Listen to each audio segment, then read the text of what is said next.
इष्टदेव भगवान श्री स्वामीनारायण मंदिरामध्ये विराजमान श्री लक्ष्मीनारायण देव, राधाकृष्ण देव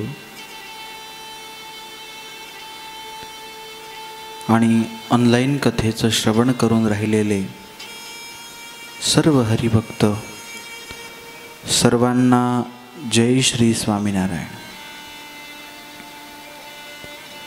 भगवान स्वामीनारायण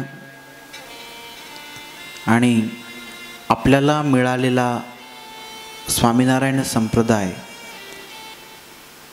कल्पवृक्ष समान आहे.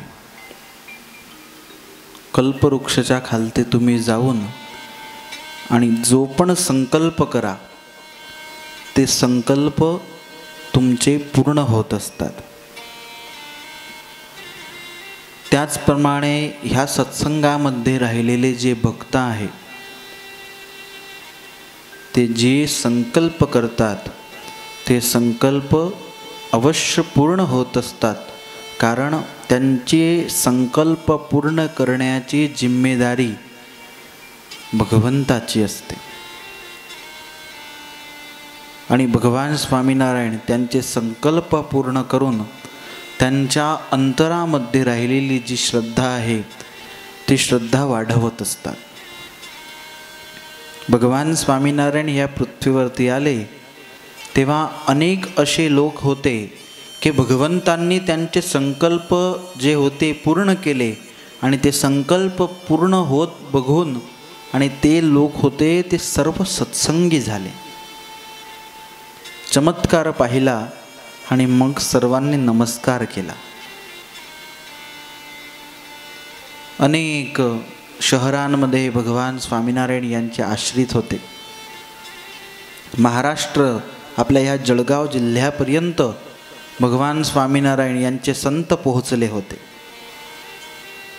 त्या समयामध्ये सर्वात मोठं नेटवर्क भगवान स्वामीनारायण यांचं होतं.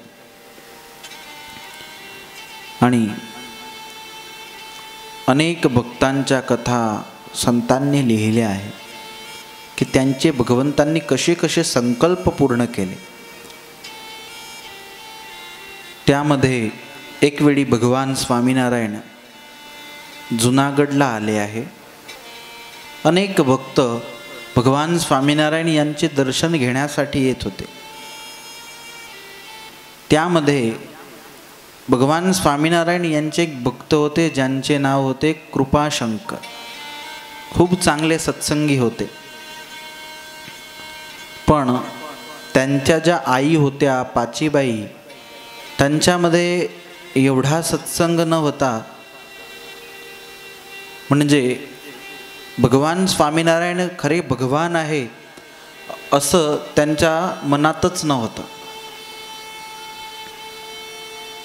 एके दिवशी पाचीबाई आणि एक बाजूच्या घरातली बाई बसले आहे आणि दोघंही गोष्टी करत होत्या की बघा भगवान स्वामीनारायण आज संपूर्ण जुनागड शहर लगभग भगवान स्वामीनारायण यांचा आश्रित होत आहे.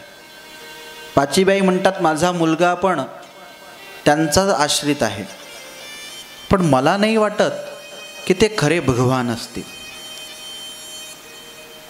जिथे संशय करावा तिथे करत नाही आणि जिथे करण्यासारखा नसतो तिथे आपण संशय करत असतो. आणि पाचीबाई म्हणतात की जर संपूर्ण शहर भगवान स्वामीनारायण याचं आश्रित होत असलं,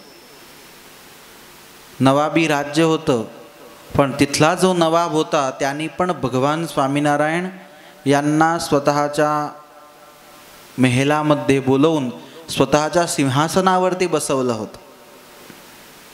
असा प्रताप भगवान स्वामीनारायण यांचा होता. आता पाचीबाई म्हणतात की आपण भगवंताची परीक्षा करूया. भगवान आपली परीक्षा करतात, पण अमुक लोक आहेत ते भगवंताची परीक्षा घेण्यासाठी येत असतात. ज्यांनी आपल्याला बुद्धी दिली त्या बुद्धीद्वारा बुद्धी देणाऱ्याची आपण परीक्षा करतो. पाचीबाई म्हणतात, बघ आपण काहीतरी असे संकल्प करूया, ते संकल्प जर आपले खरे ठरले तर भगवान स्वामीनारायण खरे, नाही तर खोटे.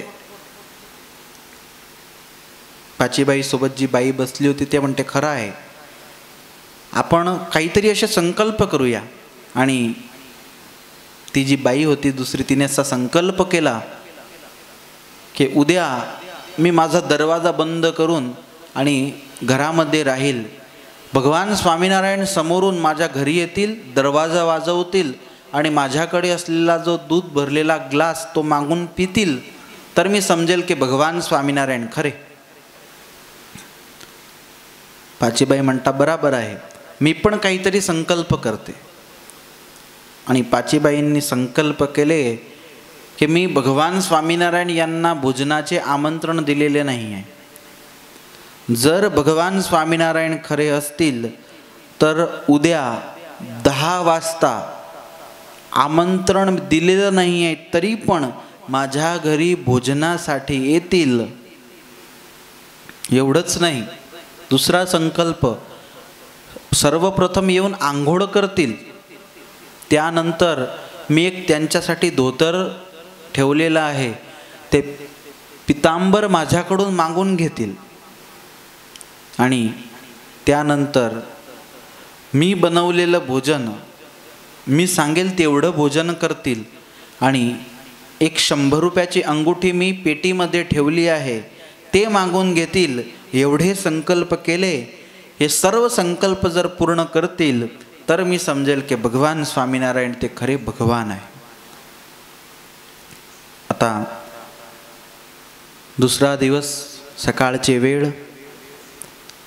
कोणाला भगवान स्वामीनारायण यांना घरी बोलवायचं असलं भोजनासाठी, पधरामणीसाठी, तर सर्वप्रथम आमंत्रण ब्रह्मचारी महाराजांकडे यायचं की उद्या आमच्याकडे तुम्हाला भगवंताला घेऊन यायचं आहे.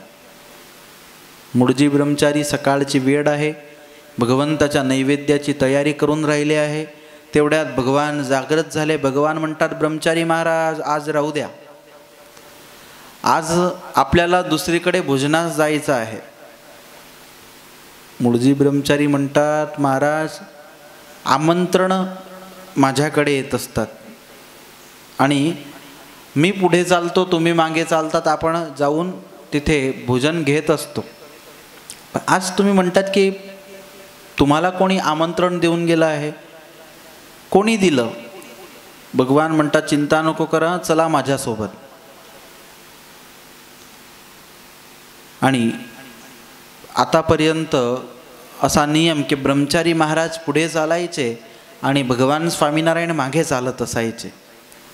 पण आज भगवान पुढे चालत होते आणि ब्रह्मचारी महाराज होते ते भगवंताच्या मागे चालत होते. भगवान पाचीबाईचं घर आहे, त्या घराकडे जात आहे. रस्त्यामध्ये एक दुसरं घर होतं, त्या घराची साखळ वाजवली, त्या बाईने दरवाजा खोलला. भगवान म्हणतात की तुम्ही तो दुधाचा ग्लास भरला होता तो आणा, आम्हाला दूधपान करायचं आहे. त्या बाईला खूप आनंद झाला. मनामध्ये विचार केला की मी जो संकल्प केला होता तो संकल्प भगवान स्वामीनारायण हे पूर्ण करीत आहे. जो ग्लास दुधाचा भरला आहे भगवंताकडे दिला. भगवंतांनी तो ग्लास घेऊन मुखाला लावला आणि ते दूध होतं ते दूधपान केलं. आणि तेव्हा भगवान म्हणाले की बघा, तुमचा संकल्प आम्ही पूर्ण केला. त्या बाईंनी पण हात जोडले की प्रभू तुम्ही खरे भगवान. भगवान म्हणतात, अजून पुढे कार्य करण्यास जायचं आहे. आणि पुढे जाऊन पाचीबाईचं घर आहे, अंगणामध्ये एक खाट पडली आहे. भगवान स्वामीनारायण जाऊन आणि त्या खाटवरती बसून गेले आणि पाचीबाईला बोलवलं. पाचीबाई कुठे गेलात? बघा म्हणे 10 वाजले की नाही. पाचीबाई बाहेर आल्या, बघितलं तर भगवान स्वामीनारायण. अरे, मी जो पहिला संकल्प केला होता की 10 वाजेच्या आजूबाजूला भगवान स्वामीनारायण माझ्या घरी यायला पाहिजे, हे प्रत्यक्ष आज माझ्या घरी आले.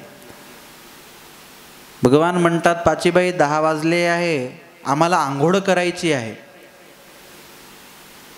पाचीबाई म्हणतात की प्रभू सुंदर गरम पाणी करते आणि तुम्ही आंघोळ करा.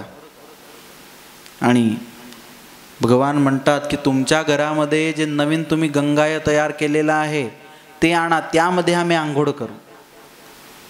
आणि पाचीबाईंनी एक सुंदर गंगाय तयार केलेलं होतं, ते आणलं. सुंदर भगवंतांनी जळाने आंघोळ केली. आंघोळ झाल्यानंतर भगवान म्हणतात की तुम्ही पेटीमध्ये सुंदर एक धोतर पितांबर आणलं आहे, ते पण द्या. जो दुसरा संकल्प होता, भगवंतांनी समोरून पितांबर मागितलं. भगवंतांनी सुंदर वस्त्र परिधान केले आणि डबल खाटवरती बसले. भगवान म्हणतात की पाचीबाई भूक पण खूप लागली आहे आता. पाचीबाईला झालं की मी केलेले जे सर्व संकल्प होते ते आता हे 3 सारखे संकल्प भगवंतांनी पूर्ण केले आहे. अजून एक संकल्प बाकी आहे, पाहूया भगवान पूर्ण करतात की नाही. तो संकल्प जर पूर्ण केला तर मी समजेल की भगवान स्वामीनारायण खरे भगवा. पाचीबाईंना खूप आनंद झाला. भगवंतासाठी खूप सुंदर रसोई बनवली. एक बाजोटावरती भगवान स्वामीनारायण विराजमान झाले. मुळजी ब्रह्मचारींच्या हातामध्ये सुंदर पंखा आहे. भगवंताला पवन हवा टाकत आहे. भगवान स्वामीनारायण भोजन करण्यासाठी बसले. सुंदर भोजन तयार केलं पाचीबाई यांनी आणि लहान लहान घास घेत भगवान भोजन करीत आहे. अर्ध भोजन झालं आणि भगवंतांनी पाचीबाईंना सांगितलं की आता बस, आता इच्छा नाही काही. तेव्हा पाचीबाई म्हणतात, प्रभू एवढं बनवलं आहे, प्रेमाने बनवलं आहे, भोजन तर करावंच लागेल. तेव्हा भगवान म्हणतात की बघा, भोजन तर आम्ही करू, पण एक शर्यत, तुम्ही 100 रुपयाची एक अंगुठी बनवून पेटीमध्ये ठेवली आहे, ती अंगुठी जर तुम्ही आम्हाला दिली तर आम्ही भोजन करू. आणि पाचीबाईंनी केलेले जेव्हा सर्व संकल्प पूर्ण झाले, पाचीबाईंना खूप आनंद झाला. हृदयामध्ये विश्वास बसून गेला की माझ्या समक्ष जे विराजमान आहे भगवान स्वामीनारायण, ते खरे भगवान आहे. धावत गेल्या, पेटीतून अंगुठी होती, ती अंगुठी काढली आणि भगवंताच्या हातामध्ये घातली. आणि भगवंतांनी पाचीबाईंनी सांगितलं तेवढं भोजन केलं.